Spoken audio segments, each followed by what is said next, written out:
Hi. Hello. నమస్తే అందరికి. Welcome to my channel. ఇప్పుడు మనం చెప్పుకోబోతున్న story 'my bad boy' episode 289. Story చదివే ముందు ఛానల్‌ని తప్పకుండా కొత్త వాళ్ళందరూ సబ్స్క్రైబ్ చేసుకొని, లైక్ చేసి, షేర్ చేయండి. అలాగే బెల్ ఐకాన్ ఆన్‌లో పెట్టుకోండి. స్టోరీస్ ముందుగానే చదవాలి అనుకుంటే మెంబర్‌షిప్ తీసుకోండి. చెల్లికి అన్నీ అర్థమయ్యేలాగా చెప్పి, "పద భోజనం చేద్దాం" అని భూమిని తీసుకొని డైనింగ్ టేబుల్ దగ్గరికి వెళ్ళాడు రుద్ర. "కూర్చో తల్లి" అని కూతుర్ని కూర్చోబెట్టి భోజనం వడ్డించి, "నాన్న రుద్ర, నీ కొడుకుని ఇటివ్వరా? నేనెత్తుకుంటాను. మీరు తినండి" అని అన్నారు మీనాక్షి గారు. "అమ్మా! నువ్వు కూర్చో. వాడు పడుకుంటున్నాడులే. మళ్ళీ నిద్రలేస్తాడు. డిస్టర్బ్ అవుతాడు. మీరు తినండి" అని కొడుకుని ఎత్తుకొని రుద్ర హాల్లోకి వస్తూ ఉంటే, వేద తన ప్లేట్‌లో ఇంకా కాస్త రైస్, ఇంకా కర్రీ వేసుకొని వాళ్ళ బావ వెనకాలే వెళ్తుంది. "నువ్వెక్కడికే" అని సుధా గారు అరుస్తున్నా, "వెళ్ళనీ సుధా, బావ మరదళ్ళు తినిపించుకుంటారులే" అని ఇక వీళ్ళందరూ భోజనం చేస్తూ ఉంటే, కొడుకుని ఎత్తుకొని తిరుగుతూ ఉన్న రుద్రకి వేద భోజనం తినిపిస్తూ ఉంటుంది. "తాడి చెట్టులా ఇంతున్నాడు. కాస్త కూర్చోవచ్చు కదా! తినిపించడానికి వీలుగా ఉంటుంది. నా చెయ్యి లాగుతుంది" అని రుద్రకి పూర్తిగా తినిపించేసి, ఆఖరికి ఆమె పెరుగు వేసుకొని తిని కాసేపు అందరితో ముచ్చట్లు పెట్టి, కొడుకు పడుకున్నాక ఆమెకి కూడా నిద్ర రావడంతో కొడుకుని తీసుకొని పైకి వెళ్ళాక, దేవ, భూమి గురించే కాసేపు ఇంట్లో వాళ్ళతో మాట్లాడి, రేపు నేను దేవ, భూమితో మాట్లాడాక కన్ఫర్మ్ చేస్తానమ్మా. అప్పుడు ఆంటీకి చెప్దువు గాని అన్నాడు రుద్ర.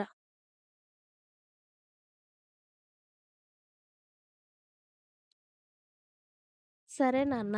దేవా అయితే మంచి పిల్లోడు. మన అమ్మాయి కూడా మన కళ్ళ ముందుగానే ఉంటుంది. అందుకే దేవ మన ఇంటికి అల్లుడే అయితే బావుంటుంది అని నేను అనుకుంటున్నాను. కాస్త ఈ పెళ్లి సంబంధం ఖాయమయ్యేలా చూడండి నాన్న అని మీనాక్షి గారు చెప్పడంతో, మనం ఎవరూ ఒప్పుకోకపోయినా వాడు నా చెల్లిని పెళ్లి చేసుకుంటాడమ్మా.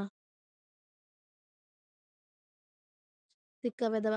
నా చెల్లంటే వాడికి అంత పిచ్చి అని రుద్ర మనసులో అనుకొని పైకి వెళ్ళేసరికి ఆల్రెడీ కొడుకు, భార్య సోయి లేకుండా నిద్రపోతూ ఉన్నారు. వీళ్ళు నిద్రలేస్తే ఇల్లు టాప్ లేచిపోయేలా ఉంటుంది. వీళ్ళు పడుకుంటే మాత్రం ప్రపంచమంతా ఎంత ప్రశాంతంగా ఉంటుందో అనుకోని అతడు కొన్ని మెయిల్స్ చెక్ చేసుకొని రుద్ర కూడా పడుకున్నాడు.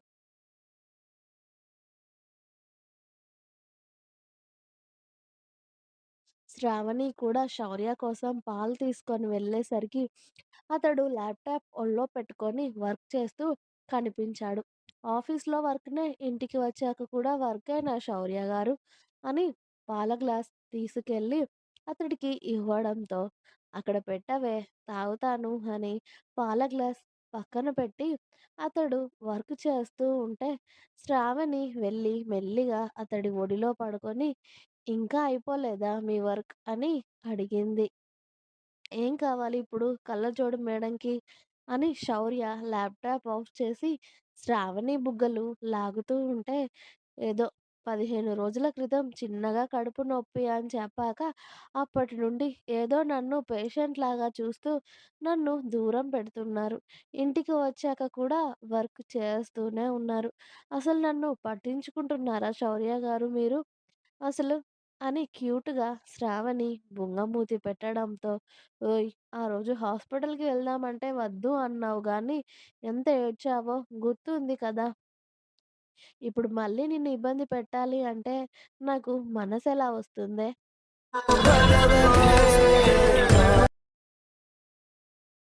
ఇప్పుడే మళ్ళీ నేను ఇబ్బంది పెట్టాలి అంటే నాకు మనసెలా వస్తుందే? అందుకే నేను సైలెంట్‌గా ఉంటే నువ్వేంటి ఇవాళ నన్ను రెచ్చగొడుతున్నావు అని అన్నాడు శౌర్య. మరి మీరలా నన్ను పట్టించుకోకుండా దాన్ని ఒళ్ళో పెట్టుకుంటే నాకు కోపం రాదా? నాకు కడుపు నొప్పి అప్పుడే తగ్గిపోయింది. అయినా కూడా మీరిలా ఉంటే ఎలా? అని మెల్లిగా అతడి షర్టు లాగుతూ ఉంటే, ఒసేయ్ పిచ్చి కళ్ళజోడు, నేను నీ హెల్త్ కోసమే కదా చూస్తున్నాను. నేనేదో కావాలి అని దూరం పెట్టినట్టు చేశానా?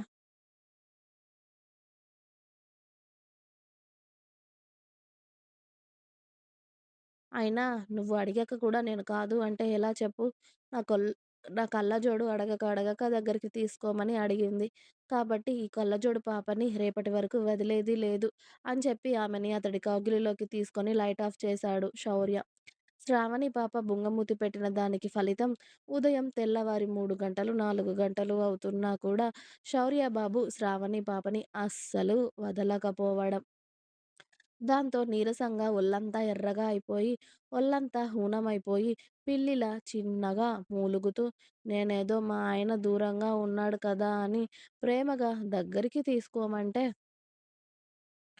అసలు మళ్ళీ నెల, 2 నెలల వరకు మీరు నాతో ఆ మాట అనకుండా చేశారు కదా!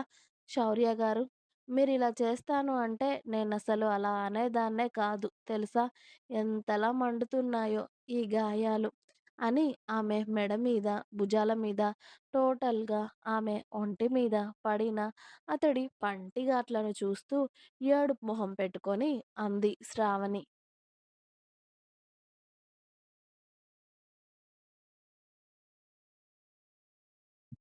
అందుకే సైలెంట్‌గా ఉన్నవాడిని గెలకకూడదే. ఇదిగో ఇలాగే ఉంటుంది దాని రిజల్ట్. అయినా నువ్వు భలే ఉంటావే చాక్లెట్‌లాగా. అందుకే నిన్ను ఎంత తిన్నా సరిపోదు నాకు. మరి ఏం చేయమంటావు? చబ్బీ చబ్బీగా భలేగా ఉంటావే కళ్ళజోడు పాప నువ్వు అని ఆమె బుగ్గలు లాగి గట్టిగా ముద్దు పెట్టుకొని, ఏడవకు లేచి చల్లనీళ్ళతో కాస్త ఫ్రె స్నానం చేద్దువు గాని, ఫ్రెష్ అయ్యి పడుకుందువు. ఇలాగే పడుకుంటే ఉదయం వరకు ఏడుస్తూ నన్ను కూడా పడుకోనివ్వవు అని భార్యని చక్కగా ఎత్తుకొని చల్లటి నీళ్ళతో ఇద్దరూ కలిసి షవర్ కింద స్నానం చేశారు.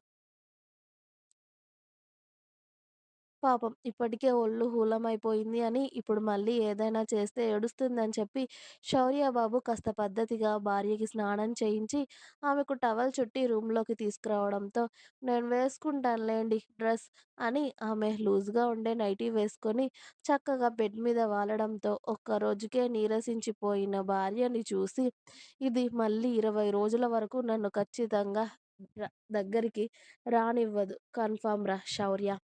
దీని కళ్ళజోడు, దీని క్యూట్ బుగ్గలు చూసి పడిపోయావు గానీ, ఇది రోజు నిన్ను పస్తులు పెడుతుందిరా. ఏంటో దీన్ని చూస్తే ఏమో నాకు ప్రాణం ఆగదు. ప్రేమగా దగ్గరికి తీసుకోమంటుంది.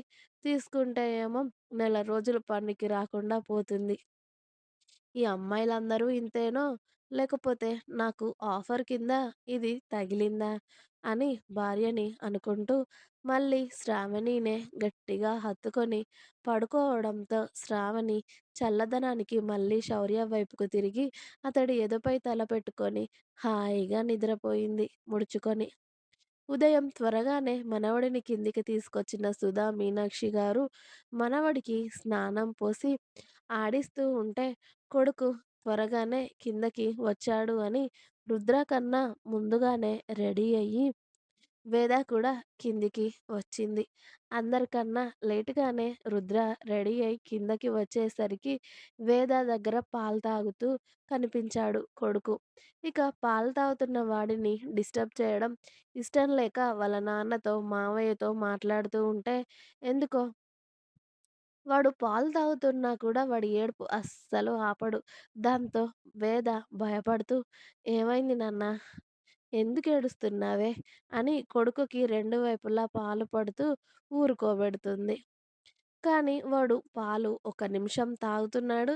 మళ్ళీ ఇల్లు దద్దరిల్లేలా ఏడ్చేసరికి అప్పటికే వేద కళ్ళల్లో కూడా నీళ్లు వచ్చేశాయి.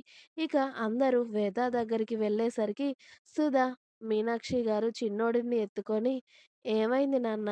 ఏదైనా చీమ గాని కుట్టిందా?" అని వాడి డ్రెస్ అంతా తీసేసి వాడి ఒంటిని పరీక్షగా చూస్తారు.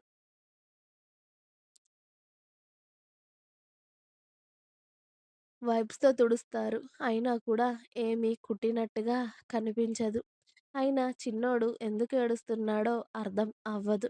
అప్పటికే వేద ఏడుపు ఎక్కువ అవుతూ ఉంటే, "దక్ష వాడికేమీ అవ్వలేదు. ఏడవకు" అని మరదలికి చెప్తూనే కొడుకు ఏడుపుకి మొదటిసారి రుద్రకి కూడా చిన్నగా భయం మొదలయింది. ఎందుకు వాడు అంతలా ఏడుస్తున్నాడో తెలియక. హాస్పిటల్‌కి తీసుకెళ్దాం బావ.